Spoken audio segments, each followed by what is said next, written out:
tugiye gusubiza ibibazo bigera nko kuri 5 ariko harimo ibibazo by'ingenzi kandi byimbitse. Ikibazo cya mbere ni ukwibaza niba ese nta banga ryaba ririho rituma abantu bamwe baba bakire abandi bakaba bakene. Iryo banga rikaba rizwi gusa n'ababa bakire, cyane cyane ko icyifuzo kiba ari kimwe. Abantu bose baba bifuza gutunga, kugira ubutunzi kugira ngo bagire amahitamo atandukanye kandi menshi. Ikibazo turaza kugisubiza.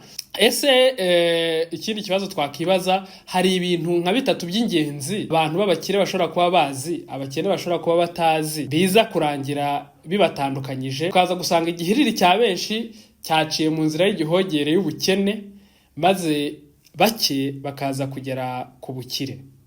Ikindi kibazo turi buze gusubiza nanone gikunda kwibazwa n'abantu benshi, ese ko byumvikana yuko abantu bafite icyifuzo kimwe cyo kuba bakire, ariko se umuntu wese yaba umukire? Niba ari yego, kubera iki benshi se babigeraho abandi ntibabigereho? Aha naho turaza kureba ikibitera n'ikibitandukanye. Turaza rero gusoreza nanone ku kibazo kibazwa n'abantu benshi, aho tuza kureba ibyiciro by'imyaka naho umuntu yakabaye ari n'ibyo yakabaye yibandaho. Ariko hari ikindi kibazo gikunda kwibazwa n'abantu benshi, ese umuntu wari wese yaba umukire? Niba ari yego, kuki se benshi babyifuza ariko bikarangira badakize? Iki ni ikibazo.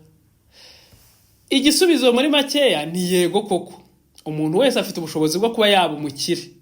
Umuntu we wese afite ubushobozi bwo kuba yakora ibishoboka byose kugira ngo abashe kugera kuri ubwo bukire. Ariko se biterwa n'iki? Biterwa